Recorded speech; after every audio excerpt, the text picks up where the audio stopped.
Hello, c'est Alma. Dans cette vidéo, on va parler de qu'est-ce qu'un soin Reiki.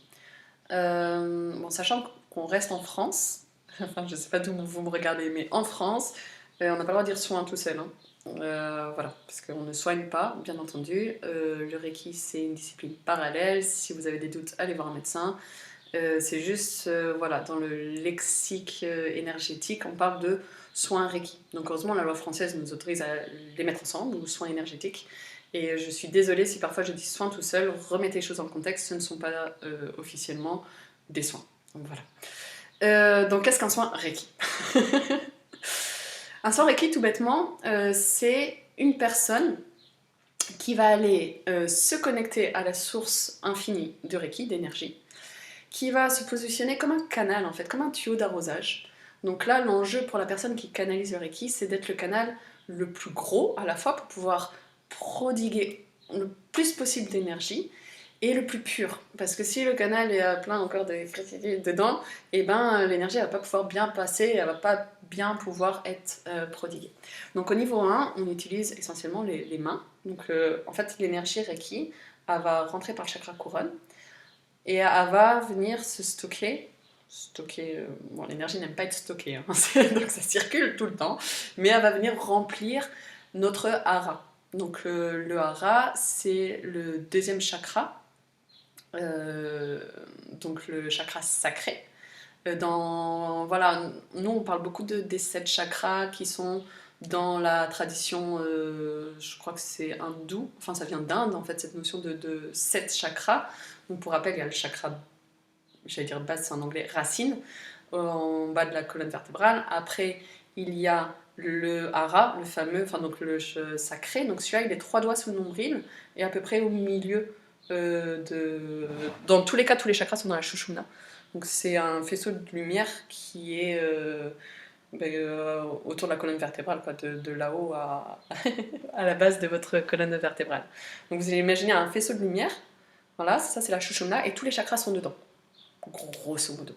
Donc tout en bas, il y a le racine, et donc c'est voilà, un truc qui tourne comme ça, un peu comme un entonnoir. Après, donc 3 doigts sous le nombril, il y a le sacré, qu'on appelle le hara en japonais. Et donc là, c'est comme un diabolo. Il y a aussi cette spirale, mais des deux côtés. Un qui est devant et un qui est derrière. Ensuite, il y a le plexus solaire, donc jaune au niveau du ventre, de l'abdomen. Donc pareil, diabolo. Après, il y a celui du cœur, diabolo. Celui de la gorge, diabolo. Le troisième œil, diabolo devant-derrière. C'est pas tout à fait au même endroit, là, le diabolo. Et le couronne, pareil, juste en tout noir tout là-haut. Voilà. Donc ça, c'est le système plutôt hindou. Au Japon, ils ne s'intéressent pas aux 7 de la même manière, ils s'intéressent surtout à 3. Et les 3, ça va être donc les 3 haras. Il y a le hara inférieur, le hara médian et le hara supérieur. Parce que hara, pour eux, c'est chakra. C'est pareil, c'est le roux, c'est l'organe. Et comme on utilise dans le Reiki Usui essentiellement le hara inférieur, on est feignant, on ne dit pas hara inférieur, on dit hara. Voilà. Et on sait tous qu'on parle du Tan Tien aussi en chinois, donc c'est le deuxième chakra, le sacré, le orange, celui qui est 3 doigts sous le nombril. Voilà, je vais vous parler tout le temps du hara, hara, hara, hara, hara, c'est celui-ci. Donc eux, ils s'intéressent au hara inférieur, donc le hara, au hara médian, c'est le cœur, et au hara supérieur, c'est le troisième œil. Donc pour les Japonais, ce sont essentiellement ces 3 centres énergétiques qui sont importants. Donc quand on canalise le Reiki, on reçoit par le chakra couronne, et ça descend la Shushumna jusqu'au hara, le hara se remplit. Et quand on a envie de le dispenser, et ben ça remonte, et au niveau 1, c'est essentiellement par les chakras mineurs des mains, et on le dispense voilà, par les mains. Donc, un soin, c'est une personne qui va se connecter à la source infinie de Reiki et qui va être le canal le plus pur possible, le plus grand possible, et qui va mettre l'énergie Reiki à disposition directe de la personne qui reçoit. Qui peut être la même. Je peux canaliser et me donner encore plus. Ou je peux prodiguer à autrui. Voilà, donc ça c'est vraiment juste pour la canalisation. Ensuite, qu'est-ce qui se passe pour le receveur? On va imaginer que c'est pas moi le receveur, on va imaginer que c'est quelqu'un qui est sur une table de soins énergétiques, par exemple. Et bien en fait, je vais lui mettre à disposition cette énergie. Et ça va vraiment dépendre du receveur, de ce qui va se passer ensuite. Parce que parfois le receveur, ça dépend de son intention en fait. Si son intention c'est prouver que ça marche pas ces trucs-là parce que c'est vraiment n'importe quoi, et ben quelque part, il dit non, je n'en veux pas. Et le soin ne va pas pouvoir avoir lieu en fait. Parce que c'est vraiment le receveur qui décide, il n'y a pas d'intrusion comme ça.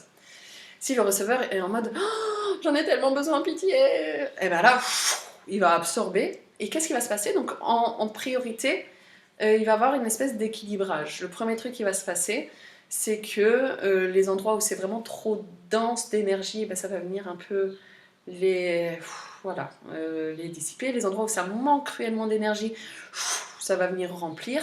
Et donc, grosso modo, ça va venir en premier lieu harmoniser, voilà, équilibrer l'état énergétique du corps, on va dire. Ensuite, dans un deuxième temps, une fois que voilà, il n'y a pas de gros déséquilibre, une fois que c'est à peu près circulant, et ben ça va venir commencer à décaper, décoller peut-être les petits blocages, les petites congruosités, les petits... voilà.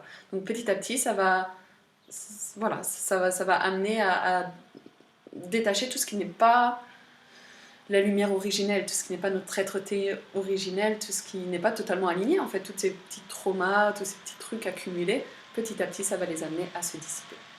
Et enfin, si vraiment à un moment donné, je ne sais pas si ça existe sûrement chez Bouddha ou qui, il n'y a plus rien du tout à nettoyer, alors là, ben, ça va venir alimenter, tout bêtement,